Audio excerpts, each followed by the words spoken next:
Balik lagi di musik ngumpul asik bersama gua Yogi dan rekan gua Rawa dan rekan satu lagi Yasin. Oke, kira-kira kita mau bahas apa ya hari ini ya? asik. Berarti yang musim-musim yang lagi hype ya, Apa tuh? transisi pemerintah. Waduh. Pasca pemilu. Gimana nih ya? Gua nggak ngefek politik lagi. Udah gua juga sih. Cuman Gue ngeri hilang. Terakhir gue enggak karena politik udah. Saya gue pernah diculik nih. aduh, ya itu dia. Kami di kampus. Kita tadi tipis aja lah. Tipis. Ngomongin suhu. Suhu. Suhu gimana sih? Kondisi suhu politik dari mulai awal 2024 ini. Siapa yang menjawab tuh? Suhu politik. Sama? Gua dulu ya. Gila, apa sudah? Suhu politik 2024 ini jauh lebih adem ketimbang 2019 menurut gue ya, karena nggak terlalu berasa banget dan memang dua lawan yang lain tidak ada apa-apanya. Aduh, anak-anak langsung penyerang. Tapi ini kita nggak gua doang, bahkan orang-orang yang memilih paslon lain bila objektif memprediksi udah pasti bahwa Prabowo itu udah pasti menang dari awal. Kok bisa sih? Kok bisa? Wait. Kok bisa sih? Apa karena track record dia pengalaman yang banyak? Udah nyalon berkali-kali? Pertama pengalaman dari pemilu. Oke. Yang kedua, menurut gue posisi dia menjadi menhan itu strategis secara politik. Strategis. Iya, Yang kedua adalah partai-partai koalisinya. Partai besar. Itu bukan hanya partai besar, tapi partai-partai yang hari ini mayoritas di kementerian. Partai-partai penguasa. Dan dari kalau kita lihat dari situ sih udah harusnya gak usah mempertanyakan kayak ini bisa menang apa nggak sih, menurut gua udah. Dan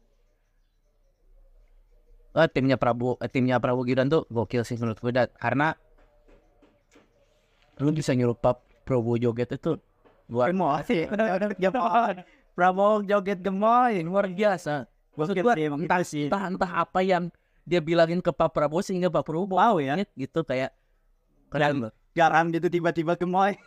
Dan itu kan keluar dari masyarakat kan, dari publik. Jadi menurut gua ya, jadi memang adem dan lebih menyenangkan aja sih gitu. Lebih banyak lucunya juga gitu. Apakah segemoy itu sih? Mungkin kalau ngejualan gemoynya mungkin iya ya. Oke. Cuma jadi gitu loh. Suhu politik tuh Oke, ini Berarti sempat ada sedikit panas. agak panas di sana. Sedikit panas. Coba lihat lagi deh. Kalau ngomong suhu politik, mungkin kalau dibandingin 2019 lebih soft, iya gue sepakat gitu. Dengan polarisasi 2019 yang tanpa ada rekonsiliasi Jokowi Prabowo itu, mungkin gue nggak tahu nih gimana panasnya ketika di zaman COVID. Dengan pro kontra pasti banyak banget itu. Iya, betul. Dengan 2024 ini Beda. gue apresiasi dulu nih buat Pak Jokowi yang berhasil menghilangkan polarisasi di Indonesia. Itu dulu ya gue apresiasi. Cuma yang jadi masalah, Masalahnya nih. ya emang gue akui deh, yang namanya dalam kontestasi kecurangan itu tidak bisa dilepaskan. Betul. Siapapun itu ya, gue tidak tendensius terhadap satu atau dua paslon, tidak bisa dilepaskan. Cuma yang jadi masalah adalah kalau tadi lu bilang dengan jabatannya Pak Prabowo sebagai Menhan itu menguntungkan, strategis gitu loh. Justru malah berpotensi bisa menggerakkan sumber daya pemerintah, sumber daya negara gitu loh. Itu yang bermasalah. Oke. ASN nya gitu digerakkan. Ya mulai dari ASN, apalagi kalau Pak Prabowo itu di Menhan gitu kan. Gue nggak tahu nih netralitas aparat bagaimana, gue nggak tahu ya. Jadi gue tidak bisa menjudge netral atau tidak karena gue nggak tahu. Tentara sih nggak boleh milih, tapi keluarganya milih, nggak tahu ya. Aduh, suhu udah mulai agak panas. Oke. Itu tambahin panas. Aduh. Sebenarnya Prabowo sudah dipastikan menang dan digugat di MK juga hasilnya menang, berarti dapat dipastikan presiden kita selanjutnya adalah Pak Prabowo. Oke. Ya, Mahkamah Keponakan kan? Ayo Benar sih. Mahkamah Keponakan dari sini disusul Mahkamah Adik mata.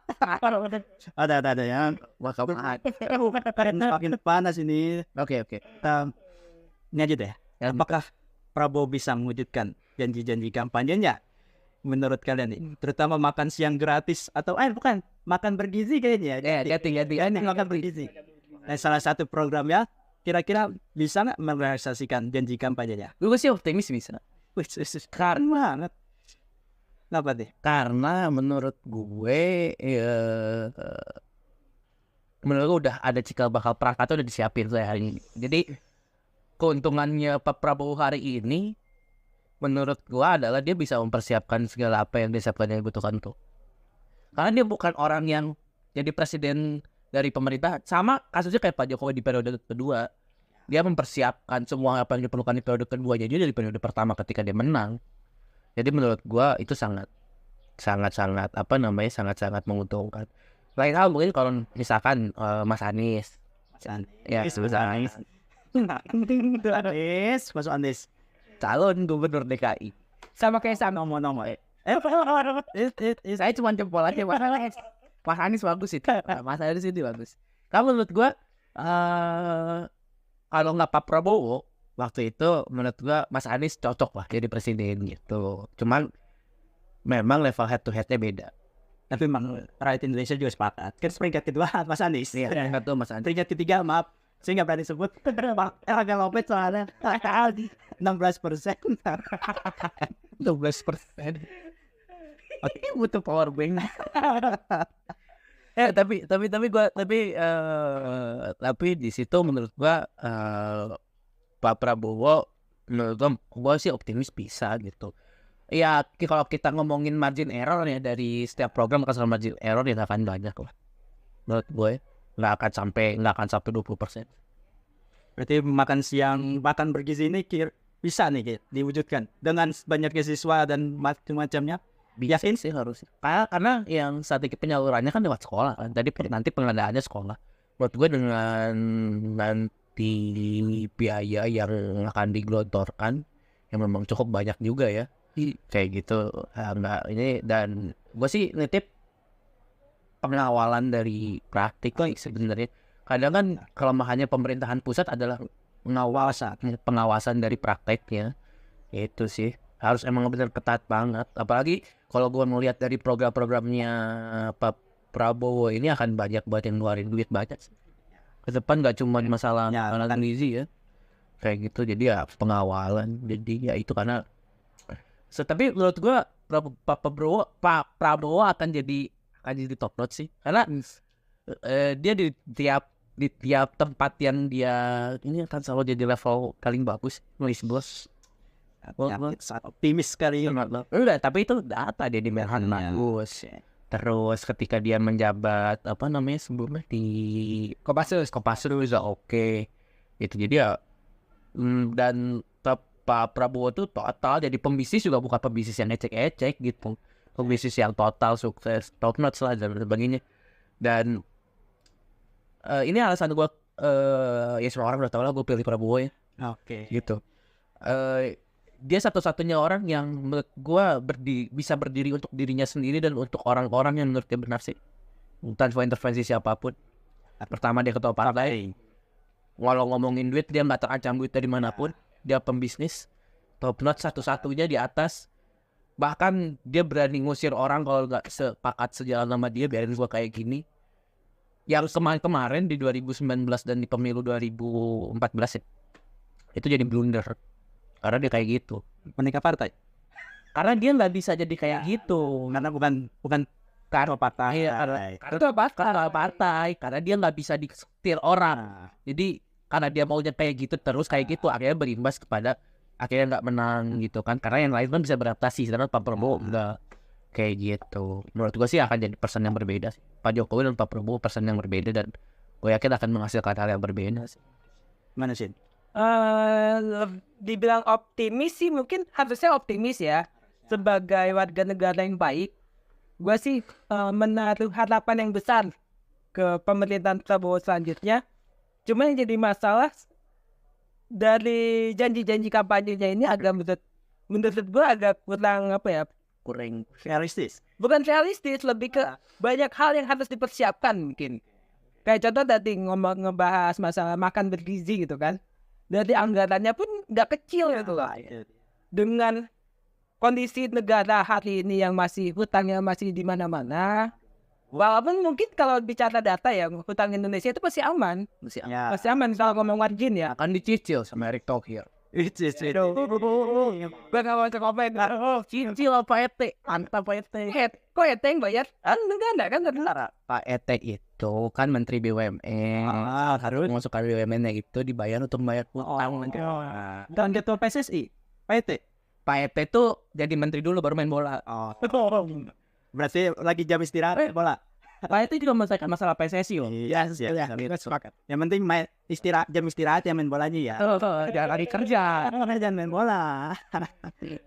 Coba ya maksudnya ada banyak hal yang dipersiapkan gitu loh, dari masalah anggaran segala macam.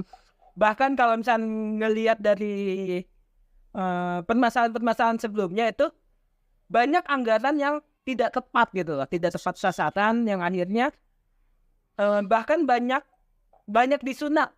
Di atas itu ibarat Potong di botol. modelnya itu kayak apa ya, yang buat corong. Jadi Ke bawah makin kecil. ke bawah makin kecil itu. Dan menurut gua di era Pak Prabowo nggak bakal ada yang berani. Menurut gue, Karena hati ini. Karena Kenapa tuh?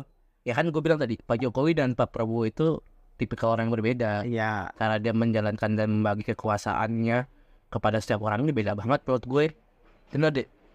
Gitu. Jadi gue sih nggak melihat itu. Mungkin hari ini di Pak Jokowi bisa kayak gitu. Tapi kalau misalnya Pak Prabowo akan cukup berat sih. Sama satu sih, selain ngebahas masalah makan bergizi ya, gue tuh menyoroti salah satu janjinya Prabowo Gibran itu terkait hilirisasi.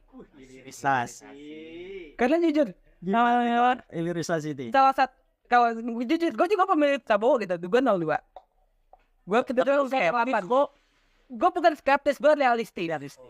Gue lebih realistis. Kalau ngomong mendukung, ya gue mendukung 08. Siapa? Jadi kalau gue nggak tahu 08 itu panggilan untuk Pak Prabowo. Itu udah ada panggilan khusus tuh, dia tahu loh. Tapi maksud gue gini lah, dengan hilirisasi Pendukungnya Caimin. aduh, Caimin udah ke Prabowo sekarang. oh iya, Bergabung bersama Nasdem. PKW mantap. Majuin Mas Anies soalnya nah sama Kaisang. karena gini, Pilgub lagi. hilirisasi, gue tuh jujur dari jauh sebelum, bahkan mungkin dari awal Jokowi periode pertama nih, gue tuh sangat ironi ketika kita punya sumber daya tapi dijual mentah. Habis itu kita beli lagi matangnya, ibaratnya gini. Lu sebagai peternak, lu jual ayamnya tapi lu beli telur gitu loh. Iya. Kan konyol. Nah makanya dengan hilirisasi itu salah satu yang bikin gua mau milih Prabowo. Karena gua bermasalah. Gue jujur gue mendukung program hilirisasi. Biar kita tuh jualan barang matang gitu loh. Tapi realistis. Realistis. Gue lebih ke harus siap menghadapi tantangan. Karena banyaknya mafia. Ya, Kita motong banyak mafia. karena fakta aja gitu lah. Di zaman Jokowi kemarin masalah nikel atau masalah timah sih yang sampai di ini BTW. Timah. Timah ya? Itu aja kita bermasalah di pengadilan internasional gitu loh. Saking karena Uni Eropa itu nggak terima dengan program hilirisasi. Nah itu jadi tantangan Prabowo selanjutnya untuk harus bisa sih mewujudkan apa yang udah dikampanyein, apa yang dijanjiin ya sih. Nah, itu program untuk mengelola SDR kita. SDR kita. Itu bagus sih.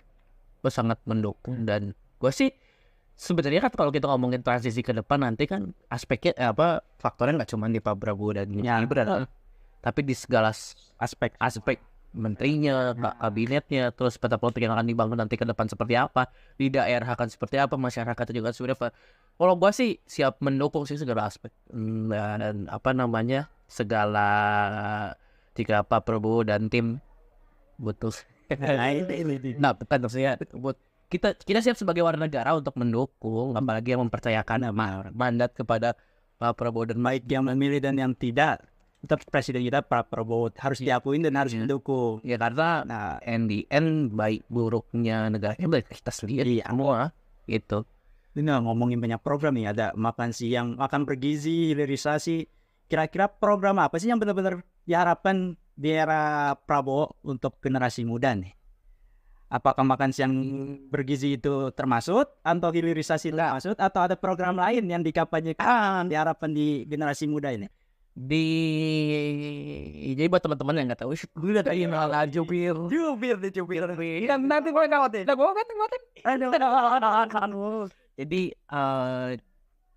mungkin teman-teman juga nggak asing sama rencana tentang mewujudkan Indonesia Emas 2045 kan, karena di masa-masa kampanye Mas Gibran sering mengugat karena bagian dari program Prabowo Gibran yang mengusung tema keberlanjutan kan, terus human development yang yang berimpact yang diharapkan bisa memaksimalkan potensi-potensi anak muda. Dan gue harap sih program itu bisa dijalankan benar-benar dari atas sampai bawah tuh benar-benar terintegrasi gitu. Karena jangan sampai ada yang miss di tengah, miss di bawah gitu, karena jadi enggak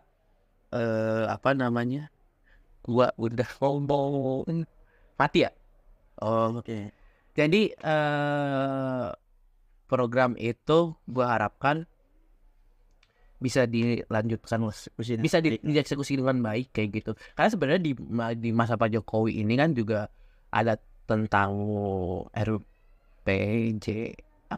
RPJPN tentang Indonesia Emas, Data Panjang Nasional. tentang Indonesia Emas. Jadi harapnya bahwa itu bisa dilanjutkan dan itu bisa dieksekusi dengan baik oleh Pak Prabowo dan Mas Gibran, karena poin-poin dari program tersebut itu kan banyak. Dan salah satunya adalah menciptakan SDM, menciptakan SDM anak muda terbaik gitu. Ya, generasi muda Indonesia Emas siap. Ini persiapan SDM nih, program yang paling ditunggu-tunggu. Iya. Kalau gue sih gitu yang paling benar, karena gue sangat penasaran apa yang akan dilakukan oleh Prabowo Gibran ini secara masif.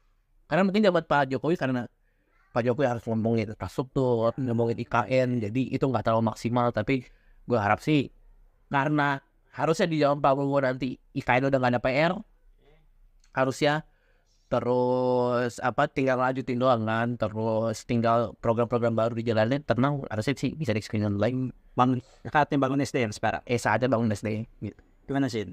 Mungkin ngelengkapi tadi masalah IKN kan, fokus IKN adalah pemerataan pembangunan ya. Jangan sampai Jawa sentris. Karena selama ini kan pembangunan pusatnya Jawa gitu loh. Dari 17.000 pulau lebih, coba berfokus di satu pulau gitu loh. Jawa gitu. Nah, di Pulau Jawa. Jadi maksud gue dengan adanya IKN, pembangunan SDM-nya juga jangan sampai di Jawa doang gitu loh. Banyak SDM berkualitas di luar Jawa gitu yang harus diperhatikan juga. Dan dari semua janji kampanyenya ya emang karena fokusnya ke Indonesia Emas gitu kan, pembangunan SDM jadi tulang punggung lah untuk janji-janji kampanyenya. Semoga sih benar-benar bisa diwujudkan gitu loh. Mudah-mudahan ya. Jadi program-program yang SDGs gitu kan, Sustainable Development Goals, jadi capai di situ. Targetnya itu. Maksudnya oke sih kalau kata gue. Jadi justru gue antusias sih kalau ngadepin transisi ke depan. Gue sangat-sangat excited, nungguin banget, gak sabar gue. Pengen lihat jadi kayak apa. Ya sebenarnya gini, plus minusnya sebuah pemerintahan itu kan hal yang wajar. Nah, kita sebagai masyarakat sebenarnya harus menyikapi bagaimana memberikan kritikan yang bisa membangun. Nah, akhirnya menjaga miss-missnya ini untuk supaya nggak terlalu gede gitu, ngerti nggak sih? Iya, paham. Jadi dengan suhu yang di awal udah nggak terlalu sepanas 2019, suhunya adem lah ya bisa dibilang.